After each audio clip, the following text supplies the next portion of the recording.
नमस्कार दोस्तों। अभी रात के 9:30 बज रहे हैं और आज 4 तारीख है, 4 मई है। बहुत लोगों को पता होगा कि कल मेरा यूपीएससी का इंटरव्यू है और मेरा कोई वीडियो बनाने का आज मूड नहीं था, बट मुझे बहुत से मैसेज आए थे कि सर हम टेस्ट पेपर को कैसे एनालाइज करें। जैसा आपको पता है कि कुछ दिन पहले ही मैंने आपको एक टास्क दिया था जिसमें मैंने बोला था कि आप 2019 के यूपी पीसीएस का पेपर सॉल्व करिए और अपने मार्क्स को मेरे कमेंट सेक्शन में लिख के बताइए कि आपका मार्क्स किस रेंज में आ रहा है। तो उसके बाद मुझे बहुत से कमेंट आए थे, इवन मुझे बहुत से पर्सनल मैसेजेस भी आए थे, सर मेरे मार्क्स इतने आ रहे हैं, सर मेरे मार्क्स इस रेंज में आ रहे हैं, तो सर मैं क्या करूं। प्लस इसके अलावा भी ऐसे क्वेश्चंस थे कि सर हम क्वेश्चन पेपर को कैसे एनालाइज करें। उस वक्त मैंने बताया था काफ़ी लोगों को कि आप ऐसे देख सकते हैं, अपने पेपर्स को कंपार्टमेंटलाइज कर सकते हैं। जो आपको आता है, जिस पे आप तुक्का लगा रहे हैं, जो आपको नहीं आता है, ऐसे आप अपने पेपर को डिवाइड करिए, तब आप चीज़ों को समझ पाएंगे कि आपका वीक एरिया कहाँ पे है और आपको मेहनत करने की ज़रूरत कहाँ पे पड़ रही है। तो उसी संदर्भ में मैं आपके सामने एक एग्जांपल लेके आया हूँ।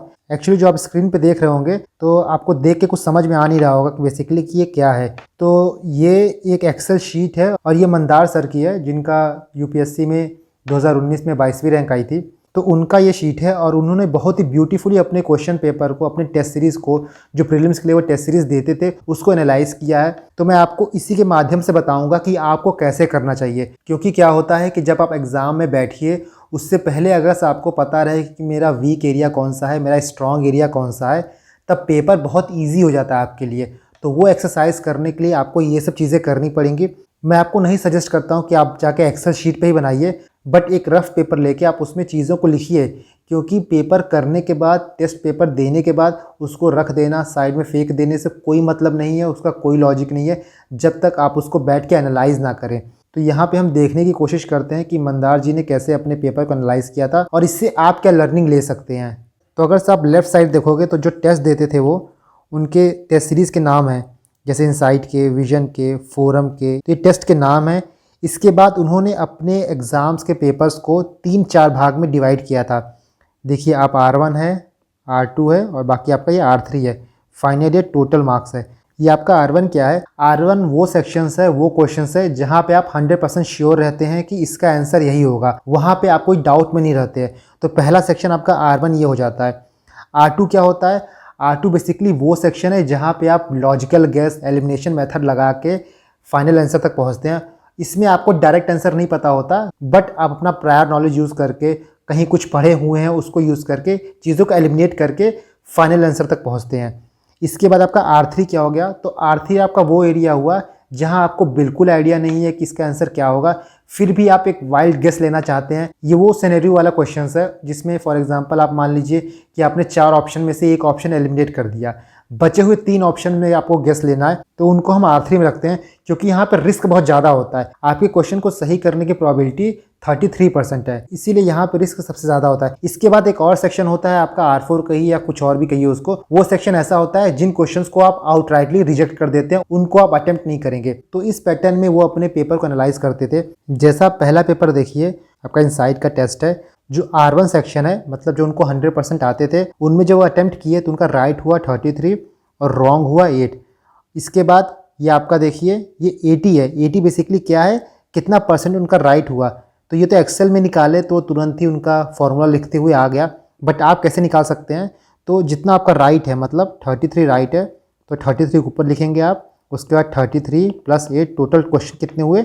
इंटू 100। अगर इसको सॉल्व करेंगे तो आपका 80 आ जाएगा। इसका मतलब कि जो उनको पता था, जो उनको 100% श्योर था, उन क्वेश्चन को जब वो अटेम्प्ट किए तो उनका 80% सही हो रहा है। इससे ये आइडिया हो गया कि उनकी तैयारी अच्छी खासी है। उस सेक्शन में जो उनको आता है वहाँ उनके क्वेश्चन गलत नहीं हो रहे हैं। क्योंकि अगर आप इस रो को देखिए तो ऑलमोस्ट उनके जो आते हुए क्वेश्चन रहते हैं उनमें उनके 80%, 83%, 91%, 85%, मतलब अप्रॉक्सीमेटली आपका 80-90% के बीच में रहता है। मतलब जो उनको पढ़ा हुआ था, जो वो पढ़े थे, उस पर उनका स्ट्रांग होल्ड था।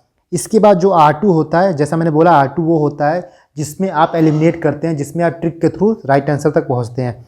तो उनमें अगर इन्होंने अटेम्प्ट किया तो उनके रॉन्ग जो हुए 10 हुए और राइट जो हुए वो 8 हुए। इसके बाद अगर उन्होंने परसेंटेज निकाला तो करेक्ट परसेंटेज आपका 44% आता है।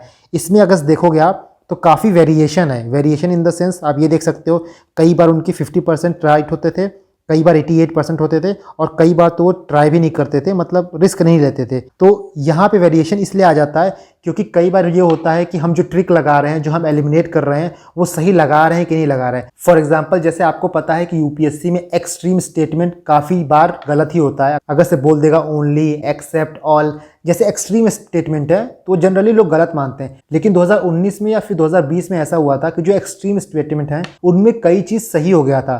तो वहां पे जो एक माइंडसेट था ना कि भाई एक्सट्रीम स्टेटमेंट गलत ही होगा, वहां पे वो अप्रोच गलत हो गई। तो इस तरह क्वेश्चंस जो टेस्ट सीरीज के आप लगाओगे, टेस्ट सीरीज के जब आप लगाते हो तो वो लोग कुछ कुछ ऐसा सेट करके देते हैं, इसीलिए आपको यहाँ पे इतना वेरिएशन मिल रहा है। कई बार 44% सही हो रहे हैं तो कई बार 88% सही हो रहे हैं। इसके बाद वो क्वेश्चन आते हैं जहां पे आपको रिस्क है, जहां पे आपको नहीं पता है। उनमें इन्होंने दो टाइप के रिस्क को किया है, एक लो रिस्क है और ये हाई रिस्क है। बेसिकली लो रिस्क वाला सेक्शन वो माना गया है जहां पे मतलब आप पहुंच जा रहे हो, मतलब दो ऑप्शंस को एलिमिनेट कर दे रहे हो, उसमें आपको 50-50 हो रहा है। जो हाई रिस्क वाला एरिया है वहां पे सिर्फ आप एक ही ऑप्शन एलिमिनेट कर पा रहे हो, उसके बाद आप 3 ऑप्शन में से एक ऑप्शन गेस ले रहे हो, और जब आप 3 ऑप्शन में से गेस लोगे तो बहुत चांसेस है कि आपके गलत हो जाते हैं, क्योंकि सही बात है कि आपकी सही होने की जो परसेंटेज है सिर्फ 33% है।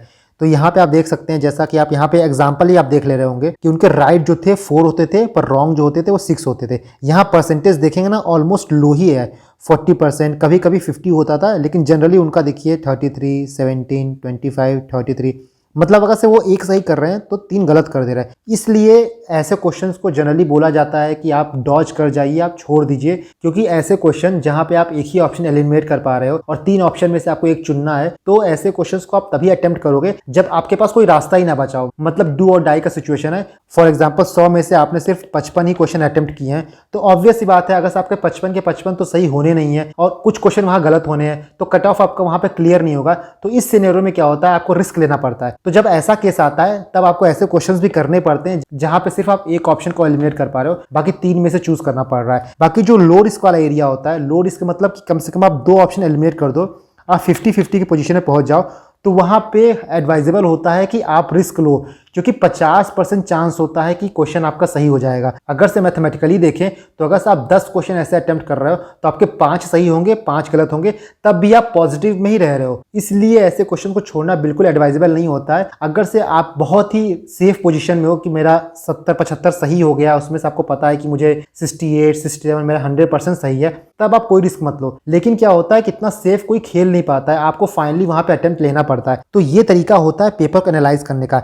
फाइनली यहाँ पे उन्होंने R1, R2, R3 को अपना देखा, इसके बाद उन्होंने यहाँ देखा कि उन्होंने 59 राइट किए और 36 रॉन्ग किए, मतलब उनका करेक्ट परसेंटेज जो था वो 62% था, और ये उनका फाइनल स्कोर रहता था 94, 111, 125, 107। तो ये पूरी एक्सरसाइज करने के बाद आपको लर्निंग क्या मिलती है, तो लर्निंग ये मिलती है जैसे कि आपका R1 वीक है, मतलब R1 में आपके परसेंटेज कम आ रहे हैं, तो इसका मतलब आपका बेसिक ही वीक है, आप वो क्वेश्चन गलत कर रहे हो जो आप पढ़े हो, आपके नॉलेज में गैप है। तो आप क्या करोगे, जो चीजें आपने पढ़ी हुई हैं उसको मल्टीपल टाइम रिवाइज करोगे और अपना परफॉर्मेंस एनहेंस करोगे। क्योंकि देखिए जो R1 सेक्शन होता है ना, वही स्टार्टिंग में लीड दिलाता है। कोई भी स्टूडेंट जो अच्छा खासा पढ़ा होता है वो कम से कम 30 से 40 क्वेश्चन तो सही कर ही देता है, मतलब उसको पता होता है इतना। तो आपका ये सेक्शन स्ट्रांग रहना काफी जरूरी है, क्योंकि यहाँ पे कम आ रहा है तो इससे यही कंक्लूजन निकलेगा कि आपका बेसिक वीक है, आपने चीजों को अच्छे से रिवाइज नहीं किया है। तो अगर आपका R1 वीक है तो आप चीजों को जाके अच्छे से रिवाइज करिए, जो आपकी बेसिक बुक्स हैं जिससे आपने तैयारी की है उनको और रिवाइज करिए। अगर से आपका R2 में कम आ रहा है तो आप ये समझ जाइए कि आपका टेक्निक, आपका एलिमिनेशन का मेथड, आपको क्वेश्चन के बियॉन्ड दिखना नहीं आ रहा है, क्वेश्चन को तोड़ के दिखना नहीं आ रहा है।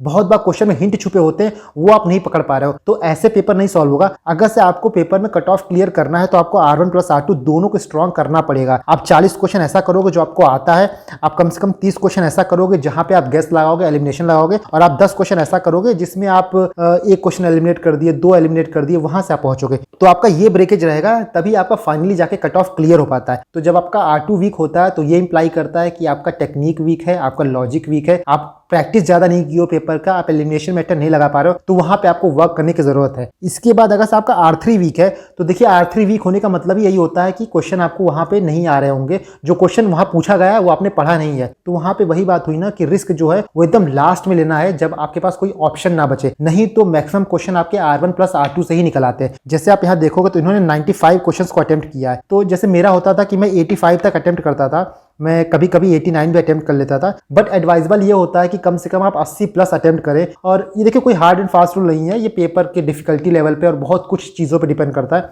बट मैं अपना पर्सनल बता रहा हूँ कि मैं इतना स्पेस लेके चलता था कि अगर से पीछे से कुछ गलत हो तो आगे के क्वेश्चन मैनेज कर दे। ऐसा ना हो कि मैं 65 और 70 अटेम्प्ट करके आऊँ और अगर से कुछ नेगेटिव जाए तो मेरे पास कुछ नेगेटिव को बैलेंस करने के लिए पॉजिटिव रहे ना।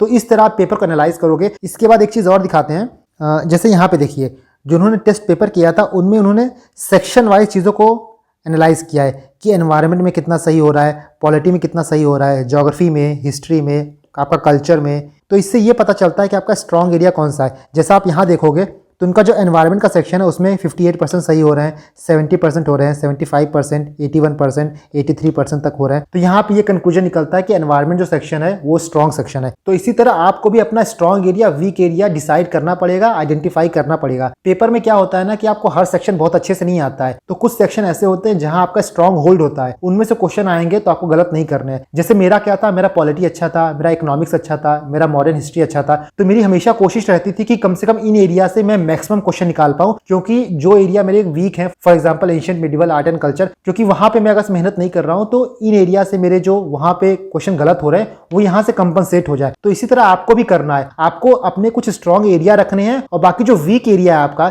जिसमें आपके हाथ तंग है, जिसके क्वेश्चन आपसे सही नहीं होते, तो एटलीस्ट उसमें वो क्वेश्चन सही कर लेने हैं जो कि सब कर रहे हैं, जो कि इजी क्वेश्चन है। फॉर एग्जाम्पल आपसे बुद्धिज्म यही पूछ दिया कि भाई पहला बुद्धिस्ट काउंसिल कहां हुआ था, दूसरा बुद्धिस्ट काउंसिल कहां हुआ था, तो ये बहुत ही बेसिक क्वेश्चन है और ये सबको आएगा। तो अगर आप ये क्वेश्चन गलत कर रहे हैं तो आप रेस में पीछे हो रहे हैं। तो ऐसे चीजों को आप डिवाइड करिए, ऐसे चीजों को आप एनालाइज करिए, तो आपको फाइनली एग्जाम में समझ में आएगा कि आपका स्ट्रॉन्ग एरिया कौन सा है, आपका वीक एरिया कौन सा है और पेपर में आपको कितने क्वेश्चन अटेम्प्ट करने हैं। टेस्ट सीरीज देखिए किसी काम का नहीं होता। टेस्ट सीरीज में अगर आपके मार्क्स कम भी आ रहे हैं तो कोई टेंशन की बात नहीं है, क्योंकि टेस्ट सीरीज इसलिए आप लगाते हैं कि आप चीजों को एनालाइज कर पाए, आप एग्जाम का जो नेचर है उसको थोड़ा समझ पाए और उस हिसाब से आप कॉल ले पाए कि कितने क्वेश्चन अटेम्प्ट करने हैं, मैं कितने क्वेश्चन में रिस्क ले सकता हूं, कौन सा एरिया मेरा स्ट्रॉन्ग है, कौन सा एरिया मेरा वीक है। ये सारे क्वेश्चन का जवाब आपको टेस्ट सीरीज और पीवाईक्यूज की प्रैक्टिस देगा, पीवाईक्यूज का एनालिसिस देगा। तो आई होप दोस्तों आपको इस वीडियो से थोड़ी हेल्प मिली हो, और अगर आपको इस वीडियो से हेल्प मिली हो तो इस वीडियो को शेयर करिए, ताकि बहुत लोगों को नहीं पता है कि चीजें कैसे हैंडल होती हैं, उनके तक ये बात पहुंच पाए। इसके बाद दोस्तों मैं इंटरव्यू से खाली होने के बाद जस्ट आपको अपना इंटरव्यू का एक्सपीरियंस बताऊंगा, प्लस इकोनॉमिक सर्वे का वीडियो जो है पेंडिंग उसको मैं लाऊंगा। और आप इसी तरह मेहनत करते रहिए, मैं पूरी कोशिश करूंगा कि यूपीपीसीएस और यूपीएससी देने वाले छात्र जो है उनका इस बार का अटेम्प्ट काफी अच्छा हो। तो दोस्तों मेहनत करते रहिए आप। Thank you and God bless you all.